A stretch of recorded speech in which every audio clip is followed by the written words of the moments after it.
Capítulo 18. Diário do Dr. Seward. 30 de setembro. Cheguei em casa às 5 horas e vi que Goldme e Morris não só já haviam chegado, como já tinham visto todos os papéis que Harker e sua encantadora mulher arranjaram. Posso lhe pedir um favor? Perguntou a senhora Harker. Queria ver seu doente. O que o senhor disse a respeito dele no diário me interessa muito. Pediu com tanto empenho que não pude recusar-lhe. Fui ao quarto de Renfield e lhe disse que uma senhora estava querendo vê-lo. Por quê? Retrucou ele, simplesmente. Está visitando a casa e quer ver todo mundo aqui, respondi. Está bem, disse ele. Pode trazê-la. Mas espere um minutinho para eu fazer uma limpeza aqui no quarto. Seu método de fazer limpeza era bem original. Engoliu todas as moscas e aranhas das caixas antes que eu pudesse impedir. Quando terminou sua repelente tarefa, anunciou jovialmente: Pode mandar a dama entrar. Sentou-se na cama de cabeça baixa, mas com os olhos levantados. Por um momento tive medo que estivesse com intenções homicidas e fiquei ao lado dele, pronto para agir se fosse preciso. A senhora Harker entrou sorridente e estendeu a mão, cumprimentando amavelmente o louco. Ele a olhou durante algum tempo. Depois exclamou, causando-me grande espanto. A senhora não é a moça com quem o doutor queria casar, não é? Não pode ser, pois sei que ela está morta. Não, respondeu ela. Já era casada antes de conhecer o Dr. Seward. Sou a senhora Harker. Que está fazendo aqui? Eu e meu marido viemos fazer uma visita ao Dr. Seward. Então, não demore. Por quê? Achei que a conversa não devia estar agradando a senhora Harker e intervi, perguntando: Como soube que eu queria me casar com alguém? Que pergunta idiota, disse Renfield.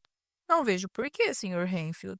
A senhora deve compreender, disse o doido, voltando-se para ela, que, quando um diretor de estabelecimento é estimado como é o Dr. Seward, tudo quanto lhe diz respeito é de interesse de nossa pequena comunidade.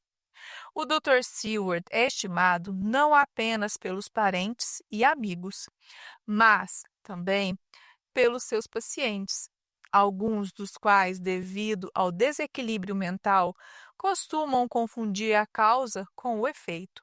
Como eu mesmo tenho estado internado num hospício, não posso deixar de observar que as tendências sofisticadas de alguns dos doentes conduzem a erros. Fiquei espantado. Como seria possível aquele louco estar falando sobre filosofia e se portando como um cavalheiro? Fosse espontâneo ou devido à influência inconsciente da senhora Harker, o fato é que ela devia ter alguma qualidade ou poder raro. Continuamos a conversar e, vendo que ele parecia inteiramente razoável, a senhora Harker se aventurou a falar sobre o assunto favorito dele, depois de me ter consultado com um olhar. De novo fiquei assombrado, pois ele respondeu com a imparcialidade de uma pessoa mentalmente sã. Eu mesmo sou o exemplo de um homem que tive uma estranha crença. Não é de admirar que meus amigos tenham se alarmado e tratado de me colocar sob vigilância. Convenci-me de que era possível prolongar indefinidamente a vida consumindo uma multidão de seres vivos, por mais baixos que fossem na escala da criação. Algumas vezes acreditei com tal convicção que tentei matar. O doutor pôde confirmar que, certa vez, tentei matá-lo, a fim de aumentar minhas forças vitais pela assimilação em meu corpo da sua vida através do sangue, baseando-me, naturalmente, na frase das Escrituras, pois o sangue é a vida. Na verdade, o vendedor de certas panaceias vulgarizou o tratamento até o ponto de se tornar desprezível. Não é mesmo, doutor? Fiz que sim com a cabeça, pois estava espantado demais para saber o que dizer ou pensar. Não podia acreditar que, ainda 5 minutos antes, aquele homem estava comendo moscas e aranhas. Consultei o relógio e vi que estava na hora de ir esperar o Dr. Van Helsing na estação. Avisei a senhora Harker, que me acompanhou até fora do quarto. Depois de ter se despedido amavelmente de Renfield, que disse: Adeus, espero nunca mais ver seu rosto bondoso. Que Deus a abençoe e a proteja. Van Helsing estava animado ao desembarcar. Tudo vai bem? Perguntou-me. Deixei todos os meus negócios em ordem e poderei demorar-me se houver necessidade. Todos estão com você? Informei-o das novidades de que dispunhamos e terminamos o jantar. Levou uma cópia dos papéis a fim de estudá-los antes da nossa reunião, que está marcada para as 9 horas. Diário de Mina Harker, 30 de setembro. 2 horas depois do jantar, estávamos reunidos no gabinete do Dr. Seward. O professor Van Helsing ficou na cabeceira e eu à sua direita, fazendo as funções de secretária. Jonathan sentou-se perto de mim. Em frente estavam Lord Goldman, o Dr. Seward e o Sr. Morris. Creio, começou o professor, que devo dizer algumas palavras sobre o inimigo que temos de enfrentar. Os vampiros existem. Não podemos duvidar disso. Mas, se fomos incapazes de salvar a desventurada Miss Lucy, temos o dever de trabalhar para que outras almas não pereçam quando as podemos salvar. O Nosferatu não morre como a abelha quando se pica. Fica mais forte e mais capaz de praticar o mal. Esse vampiro que está entre nós é mais forte que 20 homens e mais astucioso que qualquer mortal que se vale. Pode, dentro de certas limitações, aparecer à vontade sobre qualquer das formas de que dispõe. Pode, dentro de sua categoria, dirigir os elementos, a tempestade, o nevoeiro, o raio. Pode dar ordem a seres inferiores, o rato, o morcego, a coruja, a raposa e o lobo. Pode crescer e tornar-se pequeno, e pode, às vezes, desaparecer e tornar-se desconhecido. Não será fácil destruí-lo, mas temos um dever diante de nós e não podemos recuar. Quanto a mim, estou velho e pouco tenho a perder, mas vocês são moços. Que me dizem? Quando o professor terminou, eu e meu marido encaramo-nos bem nos olhos e ele exclamou: Respondo por mim e por Mina. Conte comigo, professor, disse Quincy Morris laconicamente. Eu estou com o senhor, disse Lord Goldman, por causa de Lucy, se não houvesse outro motivo. O Dr. Seward limitou-se a um aceno de cabeça. Muito bem, prosseguiu o Dr. Van Helsing. Já sabem contra o que temos de lutar, mas não carecemos também de poderio. Temos a ciência, temos liberdade de agir e raciocinar, e podemos dispor tanto das horas do dia quanto da noite. Lutamos por uma causa anos pela abnegação e não pelo egoísmo. Tudo isso tem grande importância. Vejamos as limitações dos vampiros em geral e, em particular, daquele contra o qual temos que lutar. O vampiro não morre com a passagem do tempo simplesmente. Fortalece-se quando pode dispor do sangue dos vivos. E mais do que isso, vemos que pode mesmo rejuvenescer. Mas não pode se fortalecer sem a dieta de sangue. Não come outra coisa.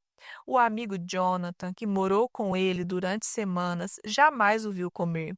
Não produz sombra, nem se reflete no espelho, como Jonathan também teve ocasião de constatar. Tem uma força prodigiosa. Outra constatação de Jonathan: pode se transformar em lobo, como deduzimos pela chegada do navio a Whitby, onde ele despedaçou um cão. Pode se transformar em morcego, como Madame Mina viu na janela em Whitby e como foi visto na janela do quarto de Lucy. Pode surgir no meio do nevoeiro, como mostrou o capitão do navio. Mas parece que esse nevoeiro é limitado e só fica em torno dele próprio. Pode vir sob a forma de poeira, como Jonathan viu se dar com as irmãs no castelo de Drácula.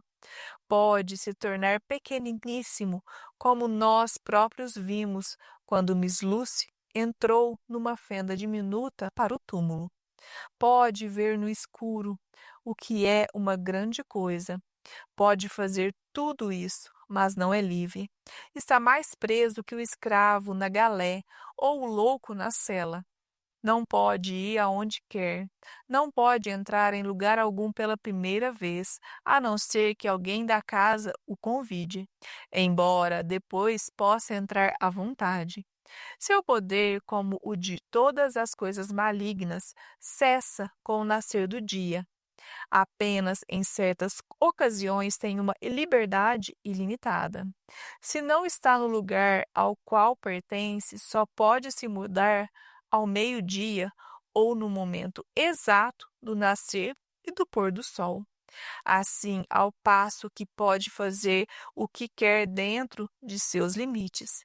Quando mora em seu túmulo, sua casa infernal, seu lugar sacrílego, como vimos na cova do suicida em Whitby. Em outras ocasiões, só pode se mudar na oportunidade propícia. Existem coisas que o afligem, tanto que não tem poder contra elas, como o alho que nós conhecemos, e entre as coisas sagradas, como símbolo, meu crucifixo. Há ainda outras coisas, um ramo de rosa silvestre colocado no seu caixão o impede de sair de lá. Uma bala abençoada disparada contra seu caixão mata-o de verdade. E quanto à estaca, vocês já conhecem seu poder, assim como a cabeça cortada. Vimos isto com os nossos próprios olhos. Assim, precisamos descobrir a habitação desse ex-homem, prendê-lo em seu caixão e destruí-lo. O Sr. Morris, que estava olhando atentamente para a janela, saiu nesse momento do aposento. Houve uma pequena pausa e o professor prosseguiu. E, agora, vamos traçar os planos de nossa campanha. Sabemos que do castelo vieram para Whitby 50 caixas de terra, todas as quais foram entregues em Carfax. Também sabemos que pelo menos algumas dessas caixas foram removidas. Parece-me que a primeira coisa que devemos fazer é verificar se o resto das caixas está na casa vizinha deste hospício.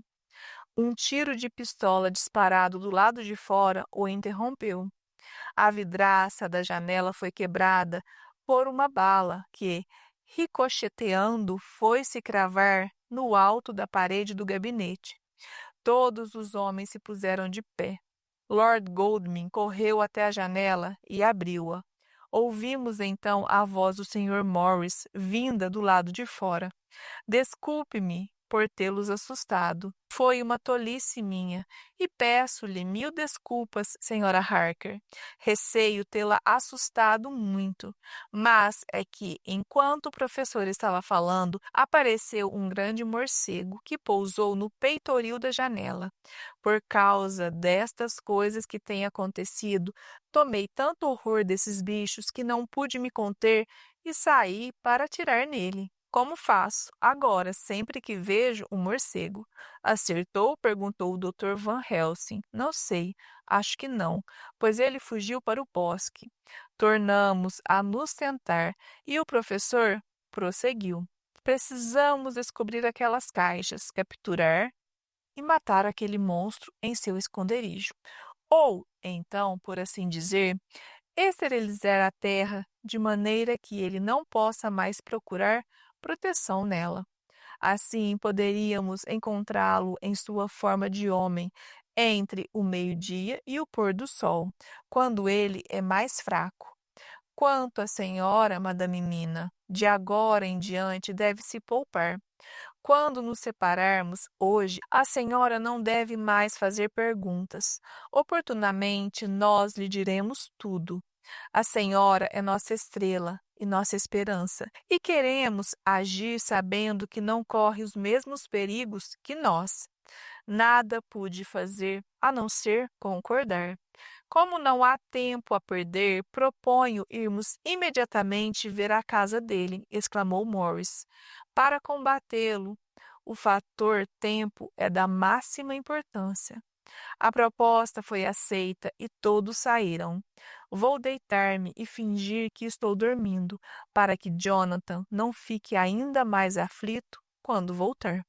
Diário do Dr. Seward, 1º de outubro, 4 horas da manhã. Justamente quando íamos sair, chegou-me um recado urgente de Renfield, dizendo que queria me ver imediatamente, pois tinha uma comunicação importantíssima para fazer. Disse ao mensageiro para responder que iria vê-lo na manhã seguinte. Mas o guarda observou. Ele parece estar muito aflito e receio que tenha um acesso de fúria se o senhor não for. Achei mais prudente vê-lo e segui acompanhado de todos os outros que estavam com curiosidade de ver o louco. Encontramo-lo muito agitado, mas muito mais racional em suas palavras e nos seus modos do que sempre. Queria que eu lhe desse liberdade imediatamente, a fim de voltar para casa. Justificava sua pretensão com argumentos sobre seu restabelecimento. Apelo para os seus amigos, acrescentou. A propósito, o senhor não nos apresentou. Fiz as apresentações. Renfield apertou a mão de cada um. Lord Godalming disse: tive a honra de conhecer seu pai em Windham. Lamento saber, pelo fato do senhor estar usando o título, que ele já não vive. Sei que, em sua mocidade, inventou um famoso ponche de rum. Senhor Morris, o senhor deve se sentir orgulhoso de seu grande estado. Sua recepção na União foi um precedente que pode ter consequências de longo alcance. E que, direi, do prazer de conhecer Van Helsing, não me desculpo por ter dispensado os prefixos cerimoniosos quando um indivíduo revoluciona a medicina com sua descoberta sobre a evolução contínua do cérebro. As formas convencionais tornam-se supérfluas. Os senhores que, pela nacionalidade, hereditariedade ou pela posse de dons naturais, estão em condições de ocupar lugares destacados no mundo, podem ser testemunhas de que têm o espírito tão lúcido como, pelo menos, a maioria dos homens que gozam de sua liberdade. E estou certo de que o senhor Dr. Seward, que não é somente um cientista, mas um médico humanitário, sentir-se-á no dever moral de tratar-me como alguém que merece ser considerado dentro de circunstâncias especiais. Creio que todos ficaram estupefatos. Quanto a mim, fiquei convencido de que, dos antecedentes, o homem tinha recuperado a razão. E tive vontade de dizer-lhe isto e anunciar-lhe que no dia seguinte cedo tomaria as devidas providências para que ele fosse posto em liberdade. Mas, refletindo melhor, contive-me e disse-lhe apenas que, de fato, parecia estar melhorando muito e que, no dia seguinte, teria uma conversa prolongada com ele para estudar a possibilidade de satisfazer seus desejos.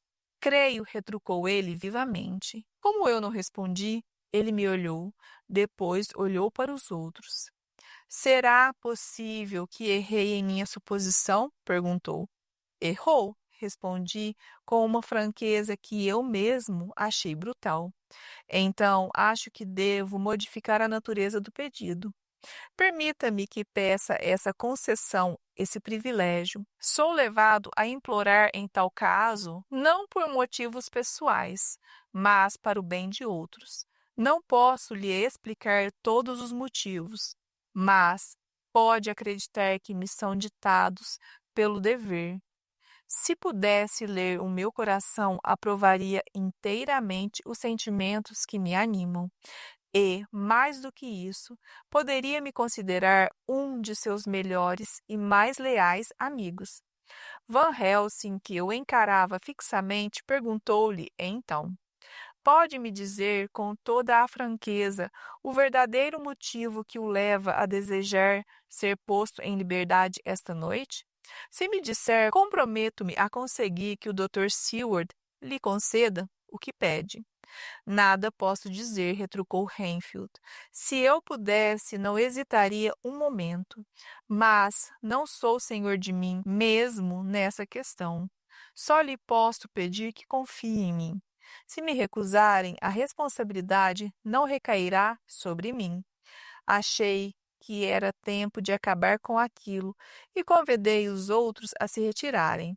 Vamos, meus amigos, temos um trabalho a fazer. Boa noite. Ao nos aproximarmos da porta, porém, nova mudança ocorreu com o enfermo, que caiu de joelhos, implorando-me de mãos postas que o deixasse sair. Deixe-me sair desta casa imediatamente, Dr. Seward. Mande-me para onde quiser. Mande-me acompanhado de guardas com correntes e chicotes. Mande-me numa camisa de força dentro de uma jaula, mas deixe-me sair daqui. Não sabe o que está fazendo ao manter-me aqui, e eu não posso dizer. Estou-lhe implorando do fundo do coração, do fundo da alma. Pelo amor do Onipotente, tire-me daqui e salve minha alma. Deixe-me sair, deixe-me sair. Achando que quanto mais aquilo se prolongasse, mais furioso ficaria ele, segurei-o por um braço e levantei-o. Acabe com isto, exclamei com energia. Vá para sua cama e fique quieto. Ele parou e me encarou fixamente durante algum tempo. Depois, sem dizer uma palavra, levantou-se e sentou-se na cama. Quando eu estava saindo do quarto, disse-me com muita calma: Estou certo, Dr. Seward, que, mais tarde, o Senhor me fará justiça, reconhecendo que fiz o que pude para convencê-lo esta noite.